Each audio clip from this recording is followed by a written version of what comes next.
Hey guys, welcome back to Planet Mithril and another Middle-earth strategy battle game painting tutorial, this time delving back into the kingdoms of the dwarfs with the Iron Guard. Simple, yet very striking models on the tabletop, all sculpts of which lend themselves to a wide variety of paint schemes, with the popping colour of the tunic up against rich, vibrant tones of the gold and silvers and dwarven metals. It really is easy to create a wide variety of dwarfs who will look truly stunning on the tabletop. As always, my model was cleaned and assembled using superglue. The base was then sanded and decorated with some rocks made from cork just to look like mines, and then my model was primed with Citadel Chaos Black Spray. Well, enough talking guys, brushes ready and let's get painting. Base colours. The main body of the tunic was base coated with a 50-50 mix of auroch flesh and warg flesh.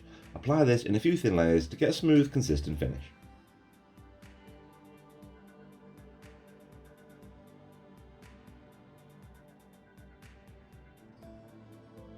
The outer frame and face mask of the helmet, along with the sword hilt, was then given a base coat with Gehenna's gold, a bright, rich, vibrant tone for the Dwarven gold.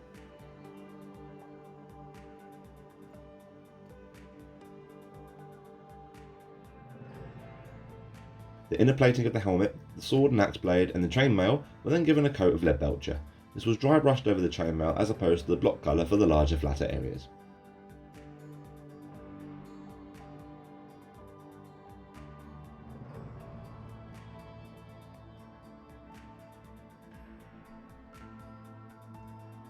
The beard was then given a base coat next using grey cere. Again, this will need to be applied over a few thinner layers as the pigmentation of the grey cere is quite loose and won't cover too well in one solid coat. The bedroll on his back was carefully picked out next using Deathcorp drab, a slightly different hue which will help it stand out against the lush green of the tunic.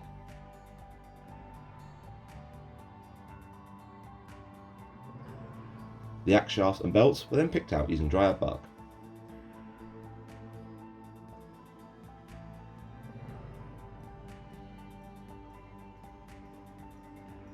The sleeves and all the pouches on the dwarf were then base coated using rhinox hide, being very careful here not to bleed over onto the tunic and other base coated areas.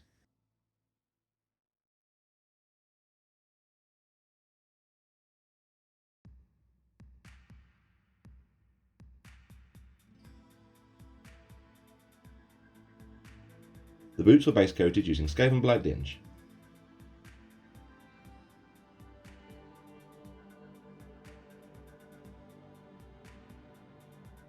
And finally, both hands were given a base coat of Bugman's Glow. Wait, what's this? I'm doing the flesh last this time?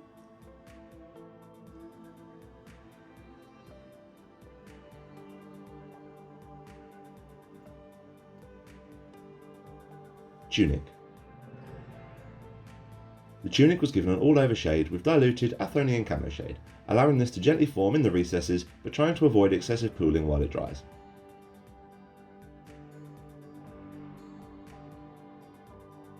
Once the wash is dry, the tone was brought back up with an initial layer, adding Elysian green into the auroch warg flesh base coat mix. This was applied in an approximate 3:1 ratio, leaving the Athonian camo shade showing in the recesses to create initial shadow and shading in the material.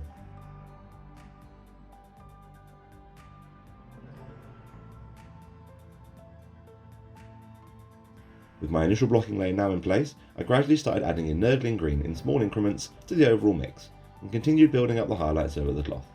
Going slow with the nurgling additions, as too much too quickly will oversaturate the tone and mess up the pastelly look I want for this tunic.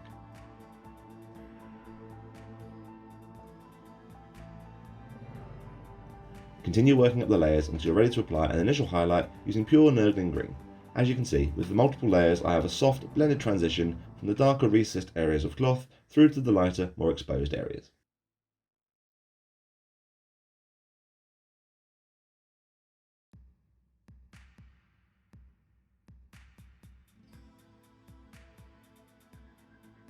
An extreme edge highlight was then applied to the most prominent folds and edges of material with a 2:1 mix of nurgling green and screaming skull.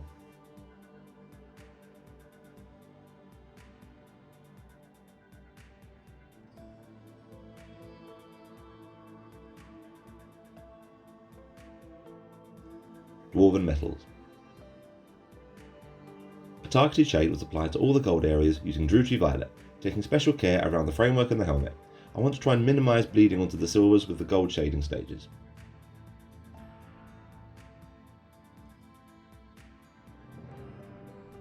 Once this was dry, a toning shade was then applied to these areas, this time using Barak Khazad.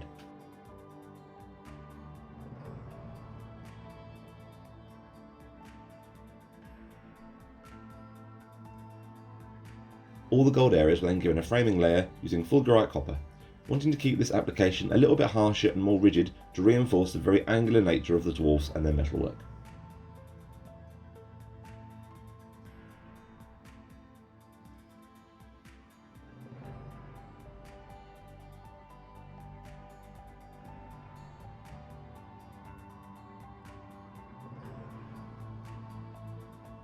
Continue building up the layers with a 2-to-1 mix of fulgurite copper and ironbreaker, with each pass making your application tighter, sharper and more controlled to give a real sheen and edge to all the gold details.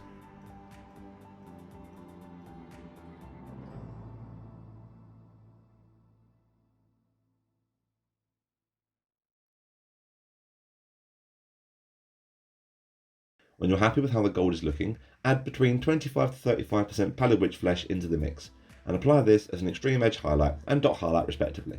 How much you add depends on how bright you want this highlight to be overall.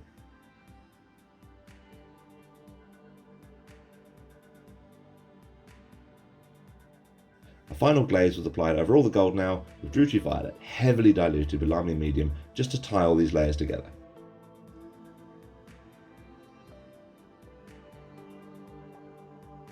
All the silver areas now were given a shade using Nuln Oil, letting this sink into the recesses, particularly to create texture across the chainmail.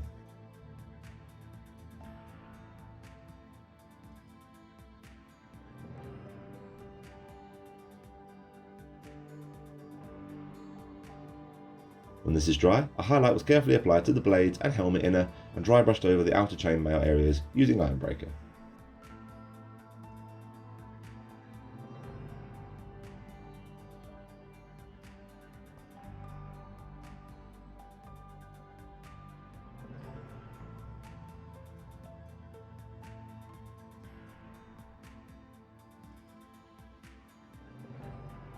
Beard. A shade was applied to the beard and any other hair on the model using diluted Mechanica Standard Grey.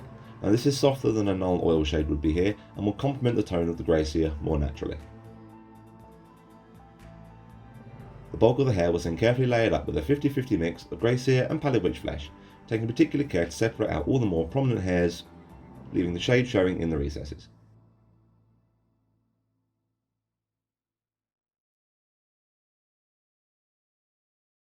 When you've built up the texture to your satisfaction, an initial highlight was then applied using pure pallid witch flesh, starting to focus more and more on the curves and the more prominent areas of hair.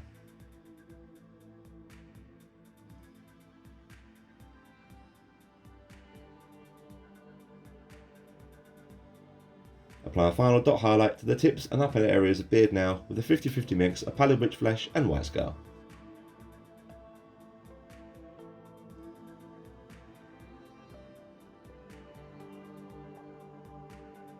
Bedroll, cloth and belt. All the pouches, the sleeves and wood areas now were given a shade with Barak Khazad, again allowing this to gently sit in the recesses.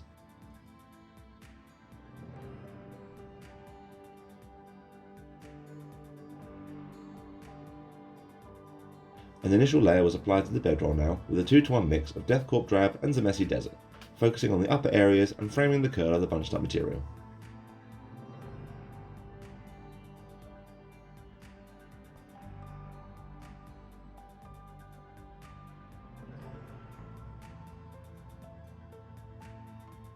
A quick highlight was then applied to frame the bedroll a bit more by adding small amounts of deepkin flesh into the mix, initially at a 4-to-1 ratio, but adding more if you feel the bedroll needs it.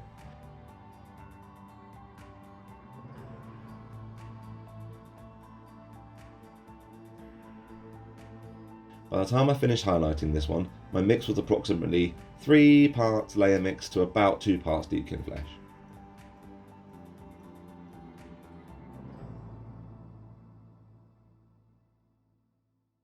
All the sleeves and pouches were then given a layer with a 3-to-1 ratio mix of Rhinox hide and Scrag brown, leaving the wash sitting in the recesses to reinforce the aged, leathery look of this dwarf.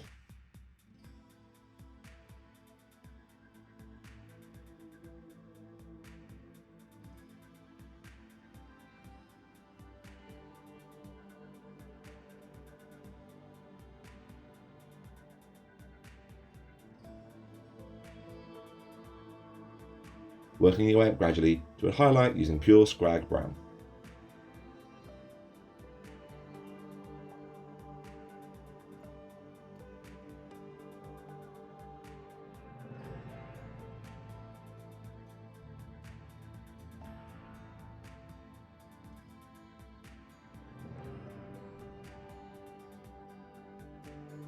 Finally, the belts are all given a sharp extreme edge highlight on the upper and lower sides using Gawthor brown.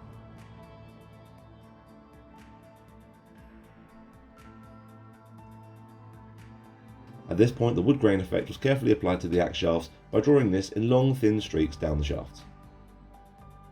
Skin. A layer was applied to the hands with a 50-50 mix of Bugman's Glow and Cadian Flesh Tone, keeping the tone as rich as I can here.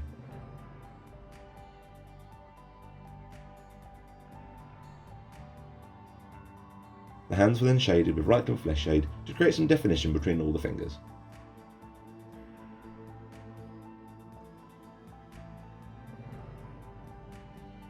Once it is dry, layer over with pure Cadian Flesh Tone, separating out further all the fingers and creating a natural flow across the texture of the hands.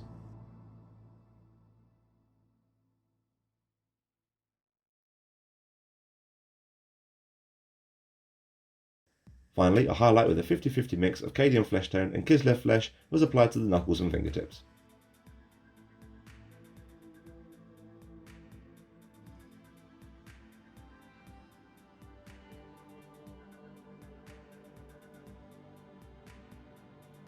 Finishing details. A layer was applied to the boots now using Dawnstone.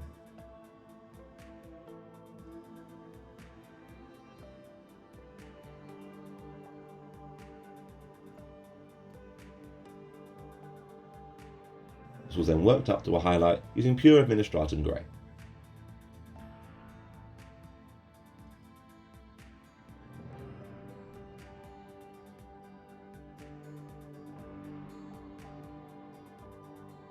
At this point, any buckles, buttons and rivets were now very carefully picked out using Lead Belcher.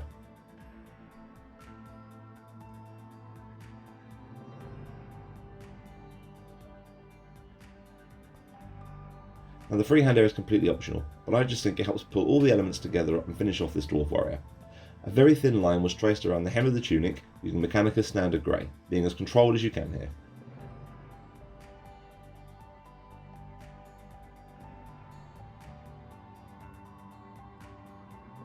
Tracing over this again, but this time using Carrick Stone, a pastelly hue which will complement the overall look of the tunic. Keeping this as controlled as possible here, you want a small bit of Mechanicus showing underneath to give the freehand a little bit more depth. Finally, this was highlighted using Pallid Butch Flesh just to make it pop that little bit more against all the greens.